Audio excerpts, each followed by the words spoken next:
नमस्कार दोस्तों, JDS competition में आपका स्वागत है।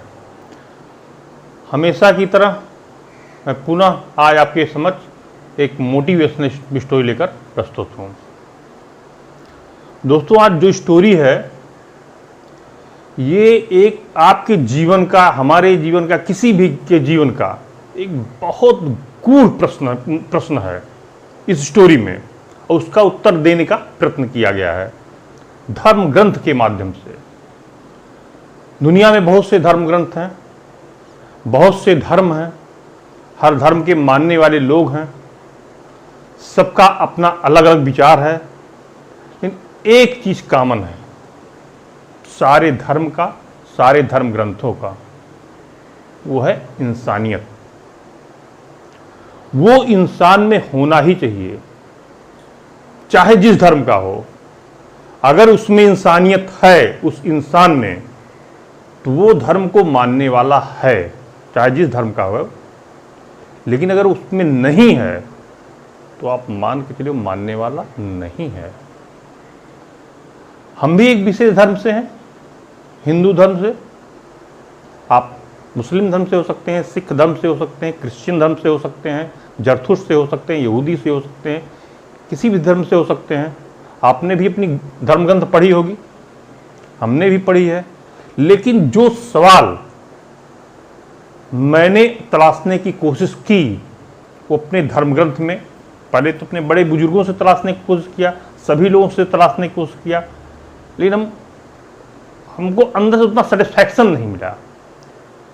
फिर हमके जीवन के जो गूढ़ रहस्य हैं उनको जरा आप अपने धर्मग्रंथ के मार्फत खोजने का प्रयत्न किया जाए,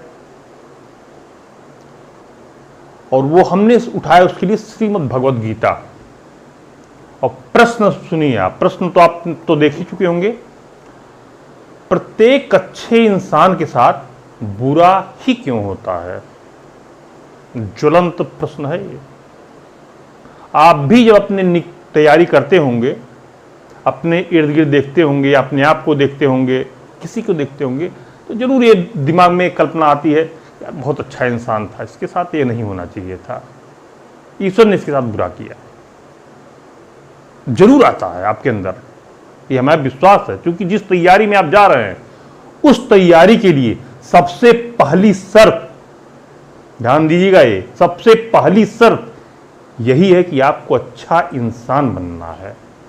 और जब आप अच्छे इंसान बनेंगे तभी दूसरे की संवेदनाओं को समझ सकते हैं।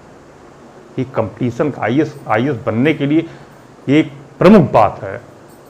और जितने, ऐसा नहीं, जितने भी सफल आईएएस हैं, पब्लिसिटी जो गेन किया है, जो अवार्डेड लोग हैं, आप उनका भी सुन सकते हैं इसमें। वो अच्छे इंसान हैं, इसीलिए आईएएस हैं। अब आज का सवाल, जो मोटिवेशनल स्टोरी का की पॉइंट, उसकी तरफ हम आते हैं। क्योंकि हमें आपको वहाँ से ये बताना था, इसलिए इतना हमें शुरुआत में एक स्पीच देनी थी कि आप समझ सके इस बात को, हमारी इस बात को, इस मोटिवेशनल वीडियो के मार्फत आप समझ सके, इस स्टोरी के मार्फत समझ सके। कुरुक्षेत्र के मैदान में अर्जुन के मन में तमाम तरह के प्रश्न उठ खड़े हुए थे। एक समय तो ऐसा था कि वो युद्ध करने के लिए ही मना कर दिए थे। लेकिन उतना विस्तार में बताना तो हमारे लिए यहां संभव है नहीं। और श्रीमद् भगवद गीता में मनुष्य के लगभग सारे प्रश्नों के जवाब हैं, दिए गए हैं भगवान श्री कृष्ण के द्वारा। उसी में से एक सवाल जो हमें लगा कि ये हमारे ऑडियंस के लिए बेहतर हो सकता है, कंपटीशन के तैयारी करने के लिए लोगों के लिए बेहतर हो सकता है, मैं वहां से एक सवाल लाया। और मैं खुद भी रियलाइज किया हूं, आप दूसरे की बात छोड़िए, सब अच्छा सब करता हूं, कुछ गड़बड़ हो जाता भाई। और लोगों को भी देखता हूं ऐसा कि बहुत अच्छा इंसान है, फिर भी गड़बड़ हुआ भाई, दुख होता है। अब अर्जुन का सवाल सुनिए, हे माधव, जितने अच्छे लोग हैं इस दुनिया में उनके साथ बुरा क्यों होता है? यही सवाल दोस्तों स्वामी विवेकानंद ने अपने गुरु रामकृष्ण परमहंस से किया था। यही सवाल आप भी करते अपने बड़े बुजुर्गों से, यही सवाल मैं भी करता हूं सभी लोगों से जो भी इंटेलेक्ट हमको लगते हैं। इसी सवाल का जवाब तलाशने के लिए मैंने भी भगवत गीता का सहारा लिया। संभव है आप संतुष्ट होंगे, संतुष्ट होइएगा, जैसा भी लगेगा कमेंट जरूर कीजिएगा। अगर आपको इससे बेहतर और कुछ लगे तो भी हमें बताइएगा, हमारे भी नाले में कुछ इनहेंसमेंट हो सकता है उससे। श्री कृष्ण ने अर्जुन को एक कहानी सुनाई। कहानी ये थी, एक नगर में दो व्यक्ति रहते थे। बहुत से लोग रहते होंगे लेकिन दो व्यक्ति का उन्होंने जिक्र किया। एक व्यापारी था, बहुत धार्मिक प्रकृति का व्यापारी था। प्रत्येक दिन मंदिर जाता था, भगवान के दर्शन करता था, पूजा करता था, भगवान के भोग चढ़ाता था, फिर वहाँ से ऑफिस जाता था, अपने कार्यस्थल पर जाता था, अपना कार्य करता था, फिर शाम को घर आता था। धन संपन्न भी था, उसके पास संपन्नता भी थी, नित्य का उसका ये कार्य था। उसी नगर में एक दुष्ट प्रकृति का व्यक्ति रहता था। दुनिया की कोई बुराई ऐसी नहीं थी जो उसके अंदर न हो।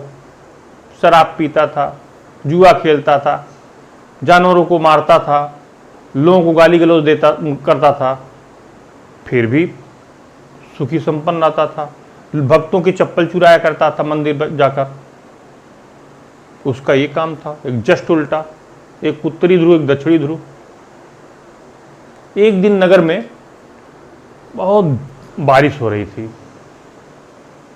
अब दुष्ट प्रकृति का व्यक्ति कहीं बैठा था, देख रहा था। अब मंदिर में उस समय कोई आया नहीं। ये क्या किया, चुपके से पुजारी की नजरों से बचते बचाते पहुंच गया। दानपत्र था, सारा पैसा उठा के चुरा के लेके भाग गया। और उसी समय वो जो व्यापारी था उसके मंदिर आने का समय हो रहा था। अब इसके जाने के पश्चात वो मंदिर पहुंचा। जब पहुंचा, पूजा वूजा करने लगा, तभी पुजारी की दृष्टि दानपत्र पे पड़ी। अब कहे चोर चोर, अब चोरी का इल्जाम इस पर लग गया। मैं मंदिर में यही था और कोई तो था नहीं, और कोई दर्शन करने आया ही नहीं। और वो चोर, जो चोर दुष्ट प्रकृति का व्यक्ति था, वो पहले चुरा के लेके भाग गया था और पुजारी ने उसको देखा नहीं था। अब सभी लोग इकट्ठा हो गए, बहुत बेइज्जत की उसको। अपने जीवन में इतनी बेइज्जती उसने कभी देखी ही नहीं थी। वो व्यक्ति बहुत हताश और निराश हुआ। तभी बाहर निकलने लगा मंदिर से। जैसे निकला बाहर, एक गाड़ी ने ठोकर मार दिया। अब वो गिर गया और उस गाड़ी से एक बैग नीचे गिरा। अब दुष्ट प्रकृति का व्यक्ति कहीं से देख रहा था।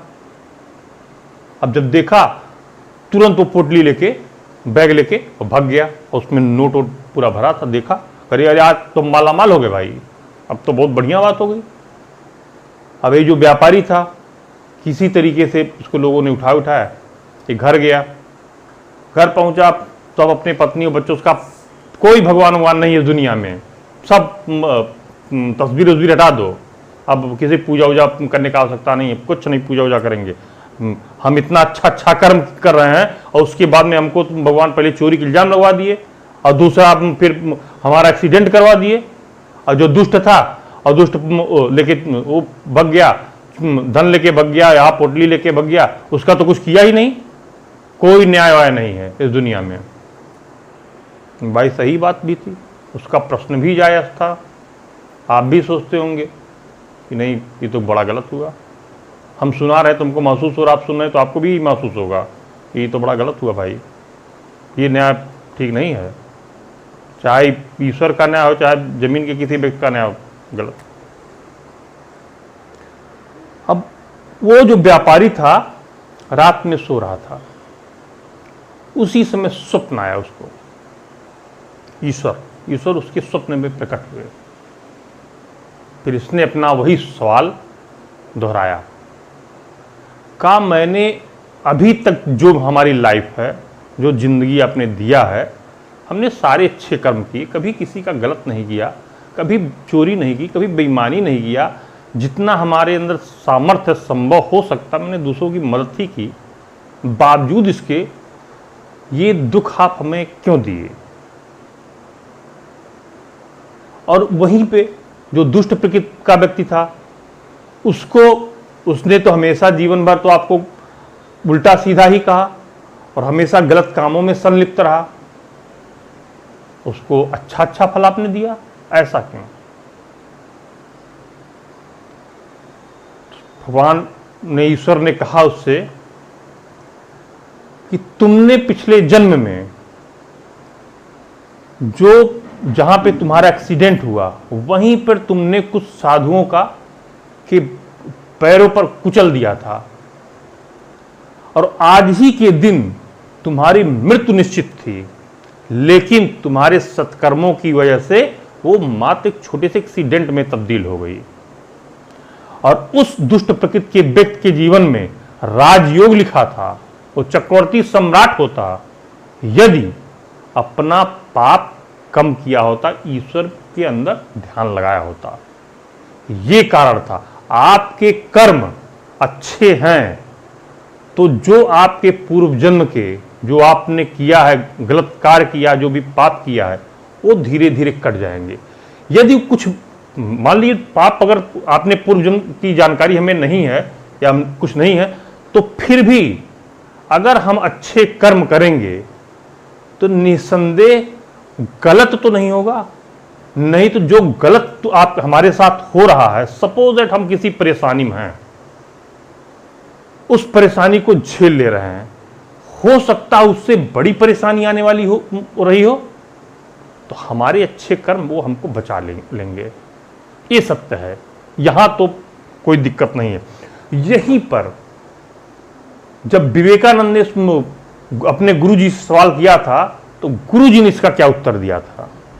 गुरुजी ने कहा था प्रत्येक हीरे को काटना पड़ता है, तराशना पड़ता है, और तब वो जाके निखर को हीरा बनता है।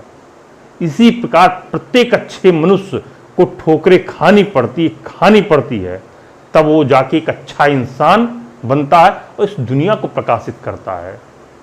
यही दोस्तों, यही बात मैं आपको समझाने की एक कोशिश किया हूं कि आप अपनी अच्छाई की तरफ अग्रसर रहें। अगर कहीं किंचित मात्र कहीं आपको दुख मिलता है तो उससे घबराने की जरा भी आवश्यकता नहीं है। आप अपने मिशन पर लगे रहें। कोई रास्ता बीच में निकल आता है, अगर आपका दृढ़ संकल्प मजबूत है तो आपके सत्कर्म आपके साथ हैं तो, और निसंदेह आपका जो मिशन है वो आपको मिल जाएगा। आप एक लाइन कोट कर सकते हैं यहां पर, हमें चिंता नहीं उनकी, उन्हें चिंता हमारी है, हमारी नाव के रक्षक सुदर्शन चक्रधारी हैं। ईश्वर में विश्वास रखते हुए आप अपने लक्ष्य की तरफ अग्रसर रहें, आपको लक्ष्य 100% मिलेगा ही मिलेगा। नमस्कार, धन्यवाद। अगर वीडियो पसंद आया हो तो इसको ज़्यादा से ज़्यादा संख्या में लाइक करें, शेयर करें, कमेंट जरूर करें और सब्सक्राइब करना दोस्त भूलिएगा मत। धन्यवाद।